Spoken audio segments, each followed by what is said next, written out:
Pai do Senhor, queridos irmãos, uma alegria poder estar mais uma vez com você.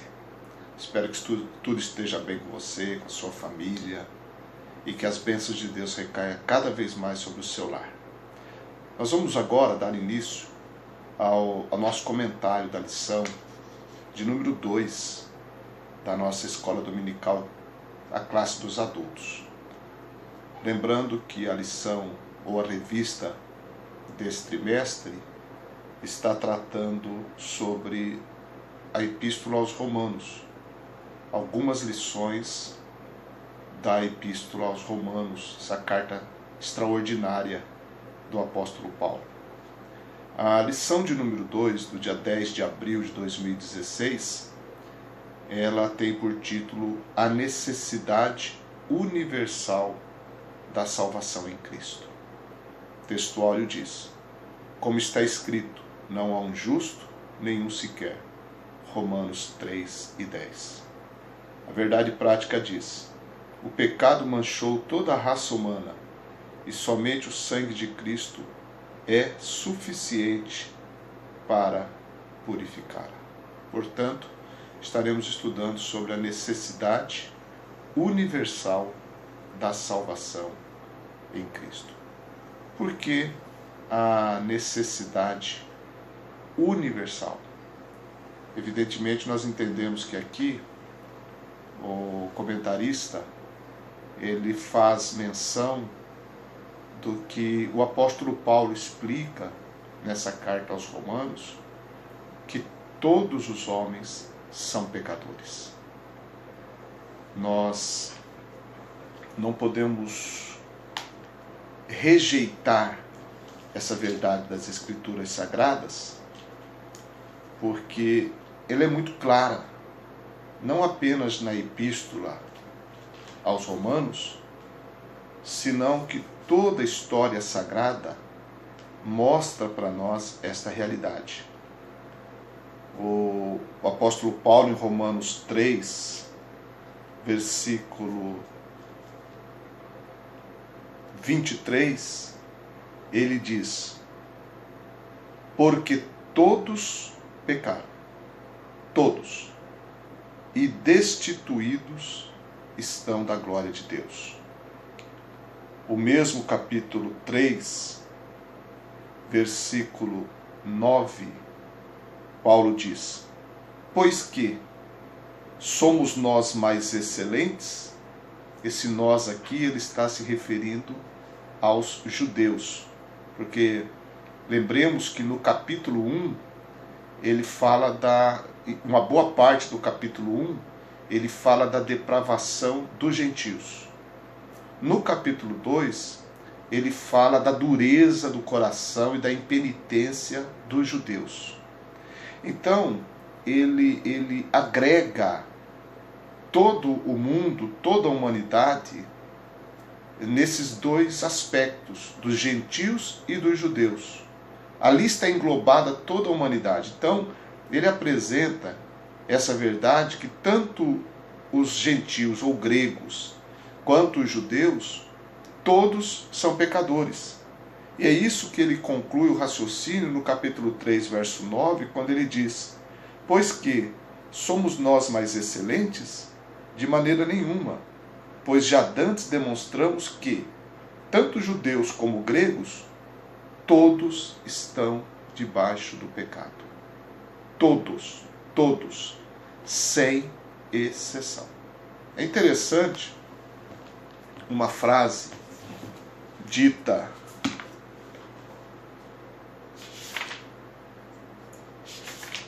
por James Denney.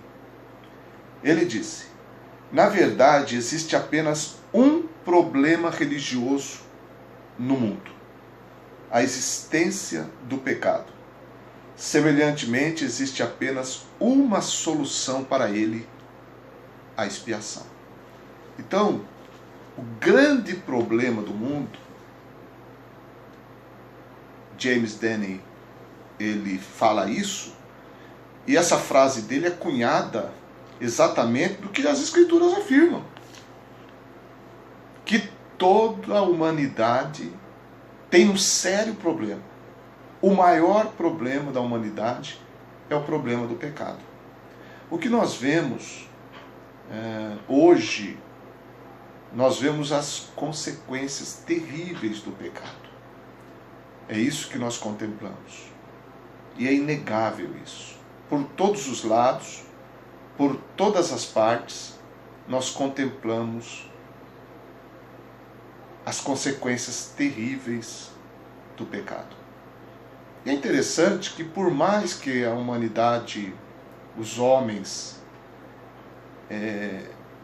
conseguem certas conquistas em muitas áreas, e a gente percebe isso porque nós vivemos avanços tecnológicos muito importantes, avanços na ciência, em outras áreas da vida humana, principalmente, evidentemente, os países que desfrutam disso, porque há uma desigualdade muito grande em todo o mundo, a gente percebe isso, mas aqueles países, aqueles povos que têm acesso a recursos da própria ciência, da própria tecnologia, enfim, vivemos uma condição muito boa, em certa parte, nesses aspectos. Porém, a natureza do homem, ela não muda. A natureza humana continua a mesma. O salmista Davi, ele disse lá no Salmo 51, que em iniquidade fui formado, em pecado me concebeu minha mãe. E existe uma frase muito interessante que diz que o homem não é pecador porque ele peca. Ele peca porque ele é pecador. Então a grande verdade é que o ser humano, ele já nasce em pecado. Já nasce em pecado. Essa é a verdade bíblica. E as consequências dessa natureza caída, ela se manifesta no mundo, nas atitudes, nas ações dos homens. Por exemplo, foi triste o tempo em que Hitler assumiu o poder na Alemanha e instituiu aquele regime horroroso, macabro, vergonhoso, que gerou a Segunda Guerra Mundial, cuja marca principal, cujo aspecto mais tenebroso de tudo aquilo foi a morte de milhões e milhões de pessoas. Só de judeus, Hitler exterminou ele e os seus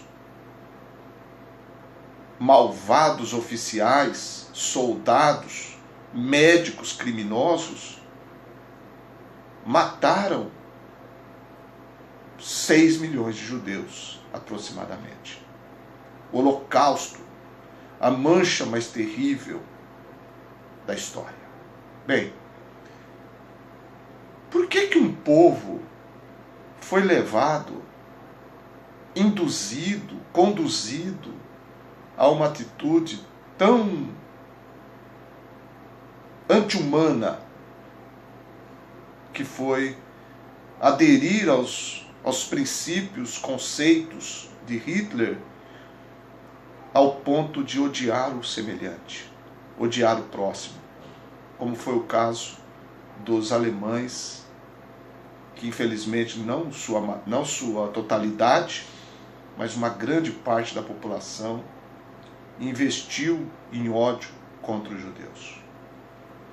Tudo bem que foi influência, momento, e outras explicações poderiam ser dadas. Mas a grande verdade é que a raiz do problema é que o homem é mau por si mesmo. O homem faz o mal porque ele já nasce no pecado. Ele já nasce em pecado. Existem, evidentemente, freios sociais importantes, que são as leis, e nós não podemos negar a eficácia de muitas delas, que são restrições às atitudes equivocadas e erradas para se viver em comunidade. É importante respeitar as leis, para que não haja um ambiente de desordem e de desorganização. Então as leis sociais, elas servem de freio para condutas equivocadas e que a sociedade abomina e condena. Agora, a gente percebe que em certas situações de crise, o homem, ele expõe aquilo que está, parece que adormecido dentro dele. Na verdade não está, mas certas situações despertam o monstro horrível chamado pecado e as suas manifestações mais tenebrosas. Por exemplo, é comum você ver nos noticiários da televisão ou outros meios de comunicação torcedores de times rivais brigando e às vezes até matando. Pessoas que nunca se viram, mas que investem uma contra a outra simplesmente porque estão usando a camisa de um time diferente. Por que essa pessoa odeia essa outra pessoa? Sem nunca nem falar com ela, sem tê-la visto antes. O encontro às vezes é num ponto de ônibus, é na rua ou é no estádio, e ali deflagra-se, é claro que não todos, mas ali deflagra-se uma briga e às vezes culmina na morte. Por que tanta violência? Por que tanta atrocidade? Por que tanta maldade? Por que os programas sensacionalistas de noticiários, eles têm a sua audiência por causa dos assassinatos, das violências, dos estupros, dos latrocínios e tantas outras formas de criminalidade? Por quê? Isso tudo é consequência do pecado. Então o tempo passa, mas desde os primórdios da humanidade, nós já vemos, percebemos, estudamos e lemos sobre isso, sobre terríveis guerras, assustadores crimes, violência e tantas outras coisas. Só para ficarmos no campo desse tipo de relação humana, sem falar em outros aspectos que aliás o apóstolo Paulo ele trata no capítulo 1 da Epístola aos Romanos. Ali Paulo trata da depravação do homem, a depravação e a entrega do corpo à sensualidade desenfreada, a relações imundas. Ele trata também do próprio abandono do homem com relação à pessoa de Deus. Portanto, a rejeição a Deus e uma vida voltada exclusivamente em torno do homem, que é o conceito básico do humanismo, que é justamente o homem no centro e não Deus.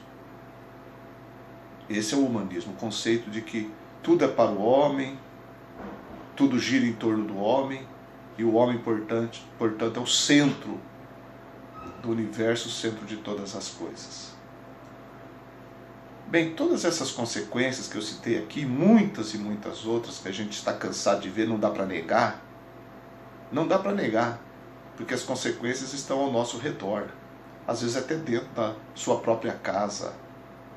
Não é? As consequências do pecado, a nossa própria casa, as consequências terríveis, que mostram para nós uma verdade incontestável. Tem alguma coisa muito errada com o homem. Tem alguma coisa muito, mas muito errada com o homem. E o que é isso? É o pecado.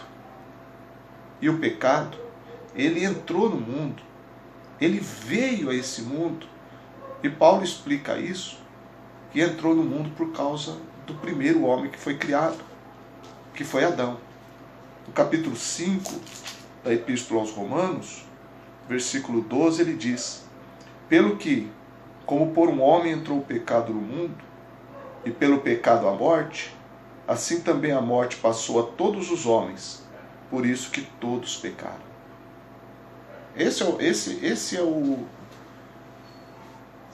É a declaração bíblica. É a declaração bíblica. Então a origem de todo mal, de toda maldade, de todas atrocidades, de toda libertinagem, de toda imundícia, de toda dureza de coração, de toda revolta contra Deus que existe na face da terra, a consequência, a causa disso tudo chama-se pecado. É um mal universal. É um mal universal. É o pecado. Quando Adão e Eva, eles pecaram, quando o primeiro homem cedeu à tentação e desobedeceu a Deus, naquele momento, o pecado entrou no mundo. E com o pecado, a morte. Por isso que a morte passou a todos os homens. E todos pecaram. Romanos 3:23 é uma triste afirmação da terrível situação do homem. Porque todos pecaram.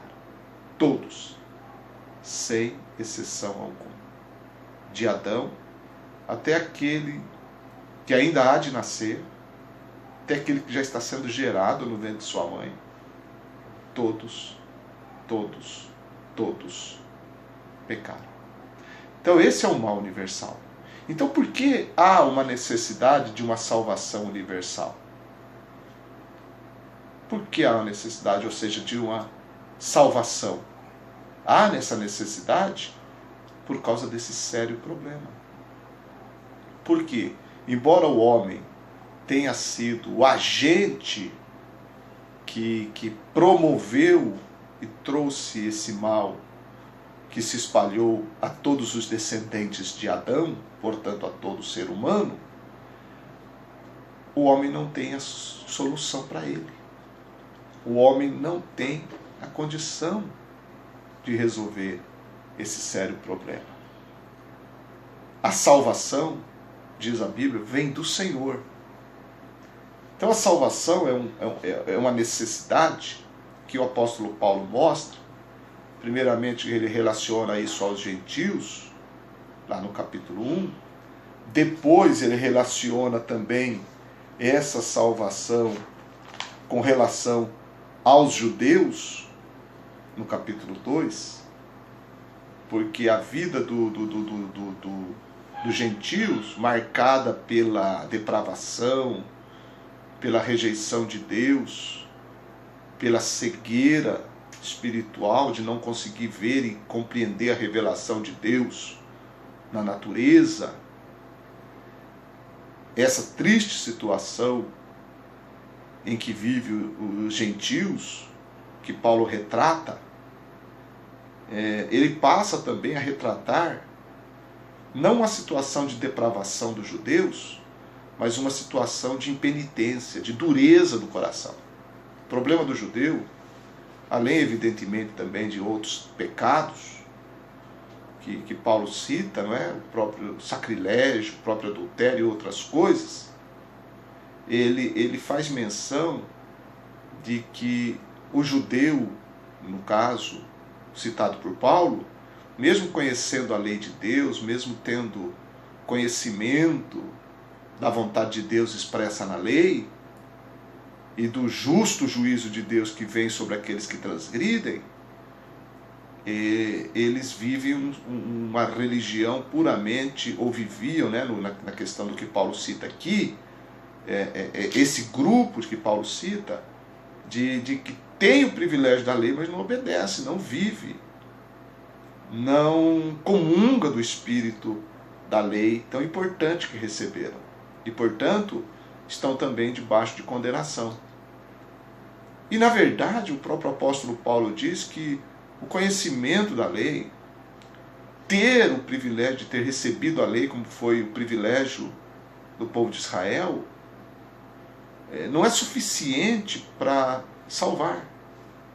Porque a própria lei, ela traz a realidade do pecado e a incapacidade do homem de resolver esse problema. Porque a lei é como um médico que dá o diagnóstico da doença, mas que infelizmente diz assim: eu não tenho remédio para você. Assim é a lei. Ela é a lei. Ela não traz a solução, ela aponta o problema.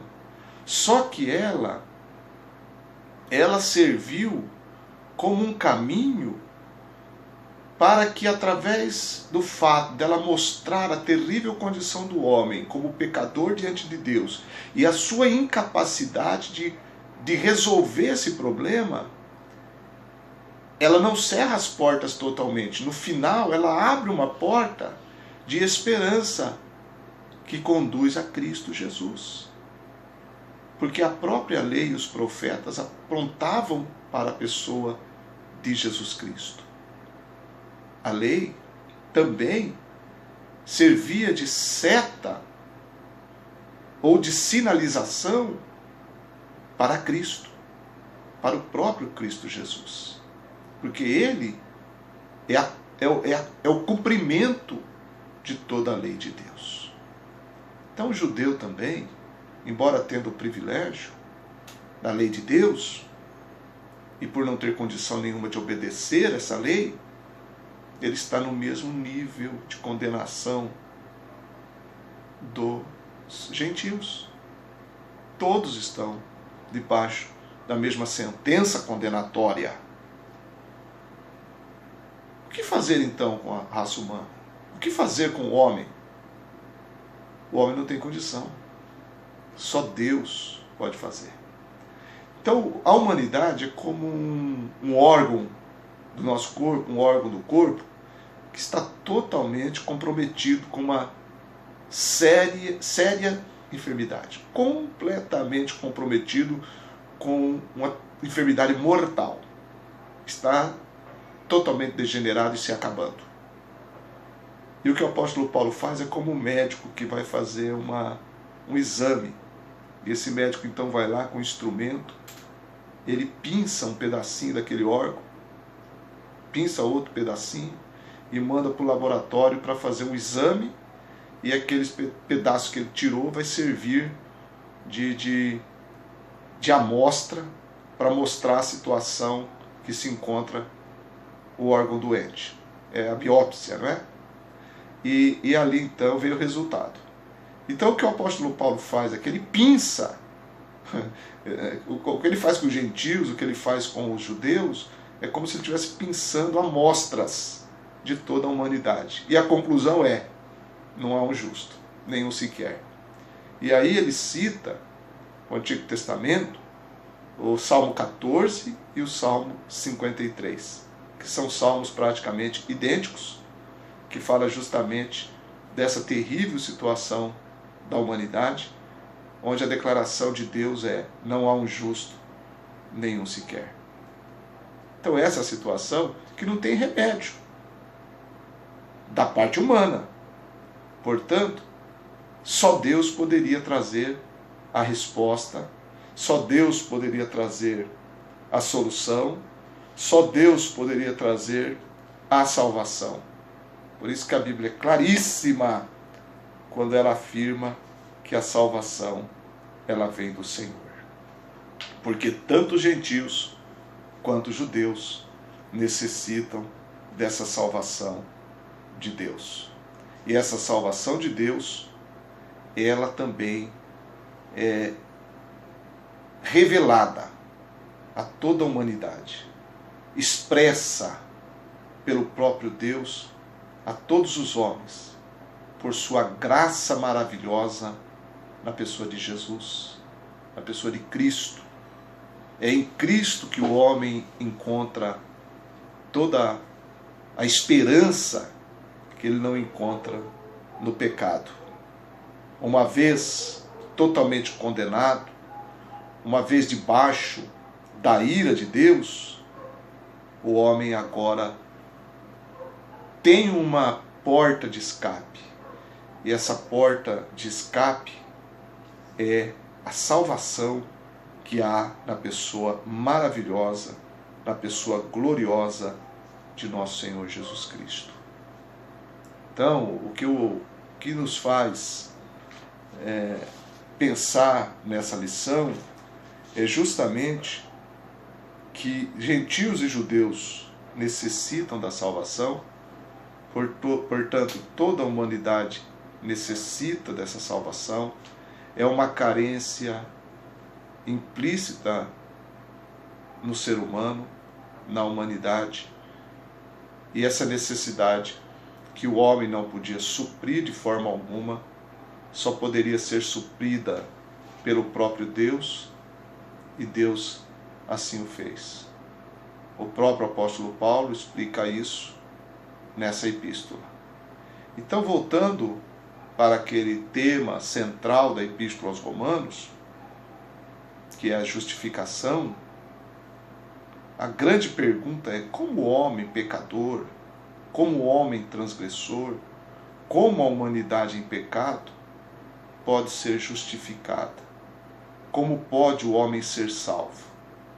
Aí Paulo então vai explicar que a justificação, a salvação, só pode ocorrer pela graça de Deus em Cristo Jesus. O homem desobedeceu, o homem tornou-se distante de Deus, rebelde, e não tinha condições de voltar no caminho da restauração da sua própria vida e da sua própria alma, não podia voltar para Deus para si mesmo, mas Deus, ele veio ao encontro do homem na pessoa de seu Filho Jesus para trazer salvação. O apóstolo Paulo diz, na carta a Tito, que a graça de Deus se há manifestado, trazendo salvação a todos os homens. Tito 2:11. O próprio apóstolo João também, ele diz que a lei foi dada por Moisés, a graça e a verdade vieram por Jesus Cristo. Então a grande mensagem da Bíblia, do Novo Testamento, é a mensagem da salvação. Como Deus veio ao encontro do homem na pessoa de seu Filho Jesus Cristo, porque, como mostra-nos essa lição, o homem e toda a humanidade está irremediavelmente perdida, num poço, num charco de lodo, de podridão e de miséria sem fim, sem possibilidade de sair. É como se todos nós estivéssemos num pântano, afundados, esse pântano do pecado. Por mais que tentássemos sair, andássemos para o norte, sul, leste, oeste, não teríamos condições de sair. Mas Deus veio na pessoa de seu Filho, e Jesus, por ter sido concebido pelo Espírito Santo, ele é o segundo Adão, ele é sem pecado, ele é puro. Então o Deus puro esteve entre nós e nos veio trazer a salvação através do seu sacrifício na cruz. Sacrifício esse que, ao crer, o homem é justificado do seu pecado. Então o grande problema do homem não tem a solução no próprio homem, não tem a solução nos gentios, não tem a solução nos judeus, tem a solução somente em Jesus Cristo, somente na salvação operada por Cristo. Então eu louvo ao Senhor porque, embora a Bíblia apresente essa situação de terrível decadência e vergonha e miséria, ela apresenta também que há uma salvação que pode alcançar todo pecador que se arrepende e crê em Jesus Cristo. Deus abençoe você, uma alegria muito grande estar com você mais uma vez. E acompanhe o meu canal, inscreva-se também no canal, para que você possa receber não apenas vídeos de comentários da lição da Escola Dominical, mas outros vídeos devocionais também que eu estarei postando, e também você poderá receber mensagens gravadas nos cultos da nossa igreja. Tá bom? Um grande abraço e que Deus te abençoe grandemente.